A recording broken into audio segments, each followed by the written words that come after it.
नमस्कार दोस्तों, मैं हूं आशीष धनगर और आप देख रहे हैं आपका अपना चैनल द अहिल्या दस्तक। साथियों, आज हम आपको एक ऐसी खबर लेकर के आए हैं जिसको सुनने के बाद में आपके रोंगटे खड़े हो जाएंगे। दरअसल आपको बता दें, जहां एक तरफ यूपी सरकार अपराध मुक्त प्रदेश को बनाने का काम कर रही है, वहीं दूसरी ओर अपराधियों में किसी भी तरह का खौफ नजर ही नहीं आ रहा है।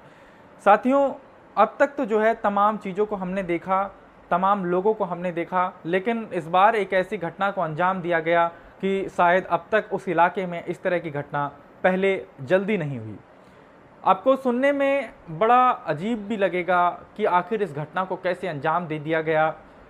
अपराधी का कितना बड़ा दिल होगा, अपराधी को कोई खौफ नहीं होगा, क्योंकि शासन प्रशासन या सत्ता का किसी भी तरह से अपराधी को खौफ होता तो किसी भी कीमत पर ऐसा कदम अपराधी उठाता ही नहीं।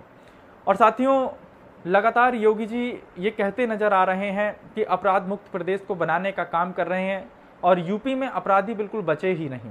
लेकिन कहीं ना कहीं जहां एक तरफ वो एक ओर से अपराधियों को खत्म करने का काम कर रहे हैं, वहीं दूसरी ओर अपराधी बनते भी चले जा रहे हैं। ना जाने क्यों ऐसी परवरिश उत्तर प्रदेश की हो रही है। दरअसल साथियों, अपराधियों को खौफ शायद इसलिए नजर नहीं आ रहा है क्योंकि शायद ऐसा हो रहा है कि अपराधी अपराध कर देते हैं, उनको कड़ी सजा नहीं मिल पाती, और यही कारण है कि एक के बाद एक अपराधी तैयार होते चले जा रहे हैं। साथियों, आज की ही ये घटना है।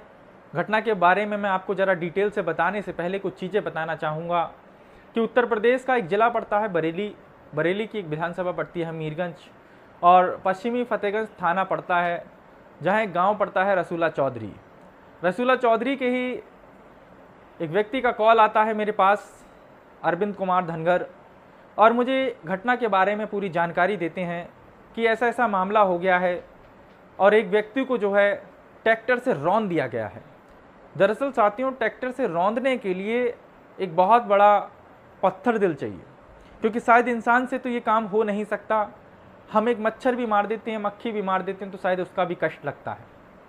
क्योंकि कहीं ना कहीं साथियों, जिस प्रकार से इस घटना को अंजाम दिया गया, इस अंजाम को ये कहा जा रहा है कि किसी पुरानी रंजिश के चलते इस घटना को अंजाम दिया गया है।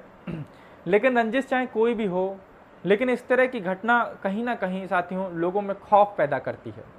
और सबसे बड़ी बात तो यह है कि यहाँ पे सवाल आ जाता है कि जो दो समुदाय की लड़ाई है, हालांकि दो व्यक्ति थे, एक मुजरिम और एक पीड़ित। मुजरिम ने हत्या कर दी, लेकिन जो माहौल बना वो दो समुदाय के बीच का माहौल बना। क्योंकि साथियों, आपको बता दें कि एक हिंदू समुदाय से है और दूसरा मुस्लिम समुदाय से है, और इसको कहीं ना कहीं हिंदू मुस्लिम के तौर पे भी प्रदेश में लगातार सोशल मीडिया के माध्यम से, मीडिया के चैनल्स के माध्यम से उठाया जा रहा है। लेकिन कहीं ना कहीं अपराधियों को अपराधी की नज़र से देखना चाहिए और ऐसे अपराधियों के खिलाफ कड़ी से कड़ी कार्रवाई करनी चाहिए। आपको बता दें, दरअसल पूरा मामला क्या था कि नन्हे लाल पाल रसूला चौधरी के निवासी हैं, एक किसान परिवार का व्यक्ति है, एक सामान्य साधारण परिवार का व्यक्ति है, और अपने जीवन यापन को आगे बढ़ाने के लिए लगातार संघर्ष कर रहे। अपने ही परिचित की दुकान पे नन्हे लाल पाल बैठे होते हैं, और वहीं से उनका पुराना जिससे विवाद चल रहा था, पुरानी जिससे रंजिश थी, अलमुद्दीन, वो अपना ट्रैक्टर लेकर के आता है और वो उसको दूर से ही नन्हे लाल पाल दुकान पे बैठे हुए दिख जाते हैं। वो पहले से ही फिराक में था, किसी भी तरह से मौका मिले और मैं अपनी जो इरादे हैं उनको कहीं ना कहीं पूरी तरह से कोशिश कर रहा था, वो किसी भी तरह से उसके इरादे पूरे हो जाएं। अपनी रंजिश को निकालने के लिए वो ट्रैक्टर तेजी से लाता है और नन्हे लाल पाल पर चढ़ा देता है, बेरहमी से कुचल देता है। हालांकि लोग रोकने का प्रयास करते हैं तमाम रोकने के बाद में, लेकिन उसके बावजूद भी वो नहीं रुकता है। जब ट्रैक्टर से पूरी तरह नन्हे लाल पाल को रौंद देता है, उसके बाद में पब्लिक उसे घेरने का प्रयास करती है, अलमुद्दीन फरार हो जाता है। जैसे ही इस घटना की जानकारी साथियों मुझे मिली, मैंने तुरंत थाना फतेहगंज कॉल किया। एसएसओ साहब को बातचीत हुई मेरी, उन्होंने कहा कि अभी तक तहरीर दी ही नहीं गई है। साथियों, तुरंत ही परिवार के लोगों से तहरीर दिलवाई, लेकिन अपराधी अभी कहीं ना कहीं बताया जा रहा है कि वो तुरंत फरार हो गया। साथियों, लेकिन मैं आपसे केवल एक ही बात कहना चाहूँगा कि अपराधी किसी भी जाति धर्म का हो, बख्शा नहीं जाना चाहिए। पुलिस प्रशासन से सीधा सीधा साथियों मेरी यही मांग है कि इस मामले को गंभीरता से लें, क्योंकि जिस तरह की घटना घटित हुई है, जिस तरह का संदेश देने की कोशिश अपराधी के द्वारा यानी कि अलमुद्दीन के द्वारा किया गया है, कहीं ना कहीं हम इस तरह का संदेश बिल्कुल भी नहीं पहुंचने देंगे। आज लोकतांत्रिक व्यवस्था है, लोकतंत्र में हर व्यक्ति को अपनी आवाज़ को उठाने का अधिकार है।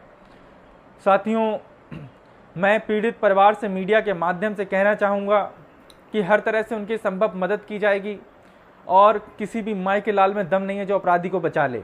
मीडिया के माध्यम से सीधे सीधे साफ तौर पे एक ही बात कहना चाहूँगा कि सरकार का जो अभियान चल रहा है अपराध मुक्त प्रदेश को बनाने का, उसमें पूरी तरह से हम सारे लोग सहयोग करने का काम करेंगे। पुलिस प्रशासन से मेरा विनम्र अनुरोध है कि किसी भी कीमत पर अपराधी के साथ ऐसी कड़ी कार्रवाई की जाए ताकि दोबारा पूरे इलाके भर में कभी ऐसी घटना को अंजाम देने से पहले 100 बार सोचें।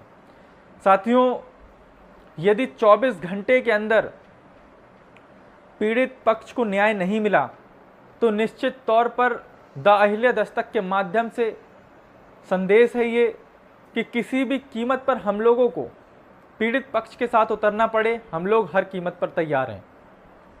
और पूरा दबा कुचला और शोषित वंचित समाज इस पीड़ित परिवार के साथ में है, क्योंकि अलमुद्दीन ने जिस तरह की घटना घटित की है, किसी भी कीमत पर अपराधी को बख्शा नहीं जाएगा। उसके लिए चाहे कोई भी कीमत चुकानी पड़े, किसी भी हद तक आवाज़ उठानी पड़े।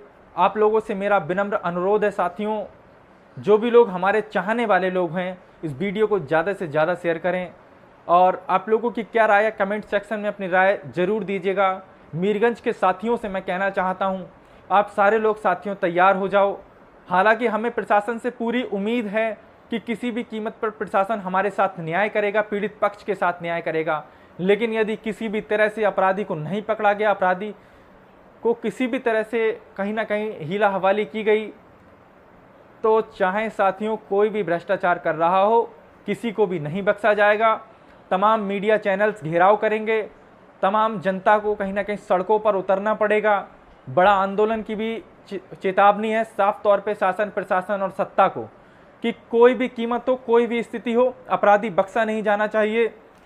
साथियों, आप लोग इस वीडियो को ज़्यादा से ज़्यादा शेयर करें, कमेंट सेक्शन में अपनी राय जरूर दें। हम फिर मिलेंगे एक नए वीडियो, एक नए टॉपिक के साथ में। तब तक के लिए जय हिंद, जय भारत।